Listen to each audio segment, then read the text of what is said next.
السلام علیکم ورحمۃ اللہ وبرکاتہ۔ وعلیکم السلام ورحمۃ اللہ وبرکاتہ۔ نحمد ونصلی علی رسولہ الکریم، اما بعد، فاعوذ باللہ من الشیطان الرجیم، بسم اللہ الرحمن الرحیم۔ یا ایھا الذین آمنوا لا تتبعوا خطوات الشیطان العظیم۔ معزز سامعین کرام، میں نے آپ حضرات کے سامنے قرآن مقدس کی ایک آیت پڑھی جس میں رب کائنات نے ارشاد فرمایا کہ اے ایمان والو، شیطان کے نقش قدم پر مت چلو۔ جو شخص شیطان کے نقش قدم پر چلے گا تو شیطان اس کو بے حیائی اور برائی کا حکم دے گا۔ ملت اسلامیہ کے جیالو، ہماری ذمہ داری آج کی اس محفل میں میری تقریر کا موضوع آج کا بگڑا ہوا معاشرہ اور ہماری ذمہ داریاں ہیں۔ بارگاہ ایزدی میں دعا کیجیے کہ خالق کائنات مجھے صحیح بات کہنے اور پورے امت مسلمہ کو اس پر عمل کرنے کی توفیق عطا فرمائے۔ نوجوان دوستو، آج کے اس نازک دور میں ہمارا معاشرہ اور سماج کن خرابیوں سے دوچار ہے۔ اس کے اسباب و وجوہات کیا ہے، ان سے مقابلہ اور دفع کی کیا تدابیر ہے، ان کو اس مختصر سے وقت میں بیان کرنا اور ان پر تفصیلی روشنی ڈالنا دشوار ہی نہیں بلکہ ناممکن سا معلوم ہوتا ہے، لیکن سر دست دور حاضر کے بعض شدید فتنوں کا اجمالاً اور بعض کا تفصیلاً ذکر کر دینا مناسب سمجھتا ہوں۔ دوستو، وہ اسباب کہ جنہوں نے معاشرے کی بنیاد کو ہلا کر رکھ دیا ہے اور امت مسلمہ کے دامن عفت کو تار تار کر دیا ہے، ان میں سے سفلی عمل کرنا اور کرانا، غیر مشروع طور پر رندے تعویذ کرنا، غیر شرعی کاموں کے لیے منت مانگنا، ماں باپ کی نافرمانی کرنا، مردوں اور ٹخنوں سے نیچے پیجامہ پہننا، لغو تفریحات میں وقت ضائع کرنا، مردوں اور عورتوں کا بے محابی ملنا اور جلنا، سنیما دیکھنا، جوا کھیلنا، عورتوں کا بے پردہ رہنا، ننگے سر گھومنا، گلا بازو پیٹ کا کھلا رہنا، باریک لباس پہننا، شوہر کی امانت میں خیانت کرنا، دفاتر میں نامحرموں کے ساتھ کام کرنا، بے پردہ بازاروں میں جانا، نوجوان لڑکوں اور لڑکیوں کو کالج میں مخلوط تعلیم حاصل کرنا، رشوت لینا اور دینا، سود لینا اور دینا، غیبت کرنا یا سننا، تصادیر کا رکھنا اور دیواروں پر لگانا، شوقیہ کتا پالنا، تقریب شادی میں روپیہ پیسہ نمائش کے لیے خرچ کرنا، الغرض بہت سی خرابیاں ہیں جو ہمارے معاشرے اور سماج میں جاری و ساری ہے۔ محترم حضرات، یہ بھیانک بیماری ہے جن کا تذکرہ اجمالی طور پر میں نے آپ کے سامنے رکھا، طول میں نہ جاتے ہوئے بعض شدید فتنوں کی وضاحت کر دینا چاہتی ہوں۔ مناسب معلوم ہوتا ہے کہ اولاً اس فتنے کا تذکرہ کیا جائے جس نے شرم و حیا کا جنازہ نکال کر مکاری اور یاری کو عام کر دیا ہے، جسے لوگ سنیما سے یاد کرتے ہیں۔ حضرات، ایک دور وہ تھا کہ گانا بجانا ناچنا اور منہ کھول کر پیروں کے سامنے بیٹھنا معیوب شمار ہوتا تھا۔ اونچے اور بڑے درجے کے لوگ درکنار، کم درجے کے لوگ بھی اس کو بے حیائی اور برا فعل یقین کرتے تھے۔ کیا کسی کی شرم و غیرت اس بات کی اجازت دے سکتی ہے کہ اس کی بہو بیٹی غیروں کے سامنے ناچے گائے؟ کیا یہ ممکن تھا کہ ناچ گانے کی محفل میں اپنی عورتوں اور غیر محرم مردوں کے سامنے بے پردہ بیٹھا دیا جائے؟ ہرگز نہیں۔ لیکن افسوس سچ افسوس کہ آج ہر شہر میں ایک نہیں کئی سنیما ہیں جہاں مردوں اور عورتوں کے گول نظر آتے ہیں۔ شریف زادیاں خود ایکٹروں کے فرائض کو انجام دیتی ہیں، گندے اور فحش قسم کی اداکاری میں نہایتی اجنبی مردوں کے سامنے نہایتی بے باکی سے حصہ لیتی ہیں اور شرم و حیا ان پر روتی ہے، مگر ان کے سامنے مردوں اور عورتوں کے گروہ بیٹھے ہوئے ہوتے ہیں اور کہے لگا کر خود تاک دیتے ہیں اور خود ہی اپنی تہذیب کا مذاق اڑاتے ہیں۔ ہائے افسوس، ہماری عقل کہاں چلی گئی ہے؟ مالدار اور غریب سبھی اس بیماری میں مبتلا ہے۔ سنیما دیکھنا ضروریات زندگی میں داخل ہو گیا ہے۔ کیا یہی انسانیت ہے کہ اپنی بہو بیٹی کے ساتھ تماشا دیکھا جائے؟ آقائے دو جہاں صلی اللہ علیہ وسلم نے تو ارشاد فرمایا، میں گانے بجانے کو مٹانے کے واسطے بھیجا گیا ہوں، مگر ہم ہیں کہ آپ کی امتی اب بڑے زور و شور سے مسلمان ہونے کا دعویٰ کرتے ہیں اور خود ہی ویڈیوز اور ریلز بناتے ہیں اور دیکھتے ہیں۔ ملت اسلامیہ کے جیالو، ہماری ذمہ داری ہے کہ قوم ملت کو اس بھیانک بیماری سے بچانے کی فکر کرے، تقریروں اور بیانات کے ذریعے اس کے ناجائز ہونے اور اس کی قباحتوں کا تذکرہ کرے، تصنیفات و تالیفات میں امت کو ریلز اور ویڈیوز سے بچنے کی تعلیم دے، آقائے دو جہاں صلی اللہ علیہ وسلم کی سیرت اور زندگی ان کے سامنے رکھے جو کہ قیامت تک آنے والے انسانوں کے لیے نمونہ ہے۔ اپنے گھر، خاندان، رشتہ داروں اور متعلقین میں اس وبائے عظیم کو جنم نہ لینے دے، اخبار و رسائل کر کے امت کو اصلاح معاشرہ کا درس دیا جائے۔ حضرات، بربادِ گلستہ کرنے کو ایک ہی الو کافی تھا، بربادِ گلستہ کرنے کو ایک ہی الو کافی تھا، ہر شاخ پہ الو بیٹھا ہے، انجام گلستہ کیا ہوگا؟ سبحان اللہ، سبحان اللہ۔ قوم کی تباہی اور بربادی کے لیے موبائل ہی کافی تھا، مگر دشمن اسلام نے مسلمانوں کو تباہی غار میں دھکا دینے اور ان کے پاکیزہ معاشرہ کو بد سے بدتر بنانے کے لیے بے پردگی کا درس دیا۔ مغربی تہذیب کی اس آواز پر خواتین حضرات نے لبیک کہا اور شریعت مطہرہ کے اس اہم اور عظیم حکم کو پست ڈال کر بے پردہ گھومنے لگی۔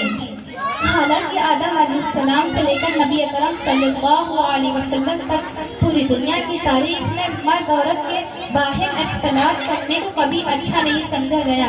موسیٰ علیہ السلام نے جب مدین کا سفر کیا، جو کنویں پر الگ عورتیں کھڑی تھیں، اس کی وجہ بھی یہی بتائی گئی کہ انہوں نے مردوں کے ہجوم میں گھسنا نہیں پسند کیا۔ پردے کا حکم نازل ہونے سے پہلے ترمذی شریف کی روایت کے مطابق زینب بن جحش رضی اللہ عنہا جو اپنا چہرہ دیوار کی طرف کیے ہوئے بیٹھی تھی، اس سے پتہ چلتا ہے کہ پردے کا حکم نازل ہونے سے پہلے مردوں عورتوں میں جو شریف خاندان سے تعلق رکھتے تھے بے تکلف ملاقات کا رواج نہ تھا۔ قرآن پاک جو زمانہ جاہلیت بے پردگی کی عورتوں کا تذکرہ ہے، وہ آوارہ اور لونڈیوں کے بارے میں ہے۔ زندگی کے ہر شعبے میں عورتوں کو ساتھ رکھنا یورپ اقوام کی پیداوار ہے۔ یورپ اقوام کا یہ حال، یہ عمل پہلے نہ تھا، بلکہ ماضی سے ہٹ کر بعد کی پیداوار ہے۔ پیارے دوستو، شریعت مطہرہ نے پردے کے فوائد اور بے پردگی کے نقصانات کو سامنے رکھ کر پردے کا حکم دیا۔ چنانچہ تجربہ شاہد ہے کہ پردے سے دینی اور دنیوی فائدے ہیں، اب بے پردگی سے بے شمار نقصانات ہیں۔ بے پردگی معاشرہ اور خاندان کی بنیاد کو ہلا کر رکھ دیتا ہے۔ بے پردگی ذہنی، جسمانی اور اخلاقی خطوط کو فنا کرنے کا آلہ ہے۔ بے پردگی سے دلوں کی پاکیزگی ختم ہوتی ہے۔ بے پردگی سے فتنہ فساد کا دروازہ کھلتا ہے۔ بے پردگی سے سبحان اللہ، سبحان اللہ۔ فتنہ فساد کا دروازہ کھلتا ہے۔ بے پردگی سے بھیانک نتیجے سامنے آتے ہیں۔ بے پردگی سے عورت کی حیا جاتی رہتی ہے۔ بے پردگی سے عیاری، مکاری، زناکاری و بدکاری عام ہوتی ہے، جس کی زندہ مثال یورپ اقوام میں موجود ہے کہ ہر سال بے شمار عورتیں ناجائز اور خراب اولاد کو جنم دیتی ہیں۔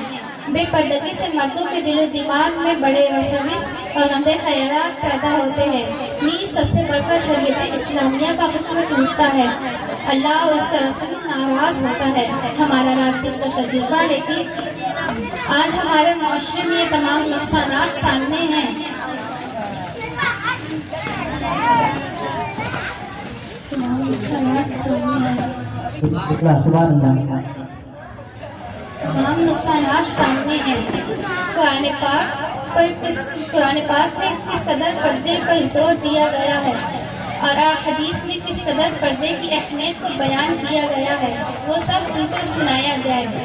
بے پردگی سے نقصانات ان کے سامنے رکھا جائے اور پردے کی فضیلت اور پردے کے فوائد ان کو بتائے جائے کہ اگر پردہ ہوگا تو بھیانک جرائم سے حفاظت ہوگی، اگر پردہ ہوگا تو پاک دامن اگر پردہ ہوگا تو پاک دامن خواتین کا چہرہ اوباس اور بدکار لوگوں کی نظر سے محفوظ ہوگا، اگر پردہ ہوگا تو ان کے حسب و نسب پر کسی قسم کا داغ دھبا نہ ہوگا، اگر پردہ ہوگا تو مردوں اور عورتوں کے دل و دماغ میں شیطانی وسوسے سے پاک صاف رہے گا، اگر پردہ ہوگا تو خاندان والے عورت کی عفت کو داد دیں گے، اگر پردہ ہوگا تو فتنہ فساد اور فواحش کا دروازہ بند ہوگا.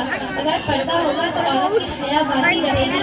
اگر پردہ ہوگا تو شریعت اسلامیہ کے حکم پر عمل ہوگا. اگر پردہ ہوگا تو آخرت میں نجات کا سامان ہوگا. حضرات دوستو، ہماری ذمہ داری ہے کہ قوم و ملت کو اس بھیانک بیماری سے بچانے کی فکر اپنی عورتوں کو بے پردہ نہ رہنے دے. کالجوں میں اپنے بچوں کو بے پردہ تعلیم حاصل کرنے سے روکا جائے. آقا مدنی صلی اللہ علیہ وسلم کے گھروں کا احوال ان کے سامنے رکھا جائے. ڈنڈے کی چوٹ جلسوں اور دینی محفلوں میں اس پر زور دیا جائے. نیک اور پاک دامن خواتین کی زندگی ان کے سامنے رکھی جائے. محترم حضرات، آج کے پرفتن اور پرآسود دور میں چاروں طرف فساد کا ماحول ہے. بے حیائی کیسے پھیلی ہوئی ہے. چاروں طرف شیطانی جال بچھے ہوئے ہیں. سبحان اللہ سبحان اللہ. ہماری چاروں طرف شیطانی جال بچھے ہوئے ہیں. چاروں طرف شیطانی جال بچھے ہوئے ہیں. شیطان رجیم انسانیت کو تباہی کے دہانے پر کھڑا کرنے کے لیے تن من دھن کی بازی لگا رہا ہے. Cinema hall فواحش.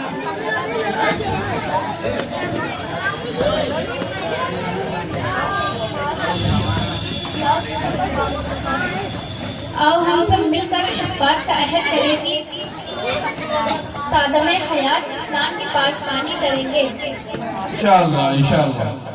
اور ایک ایسے صالح معاشرے کی بنیاد اور ایسے صالح معاشرے کی تعمیر کریں گے.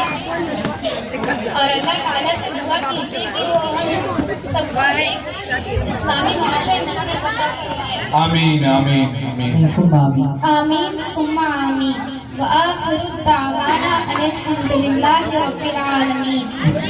السلام علیکم ورحمۃ اللہ وبرکاتہ. وعلیکم السلام ورحمۃ اللہ وبرکاتہ. انعام لیجیے.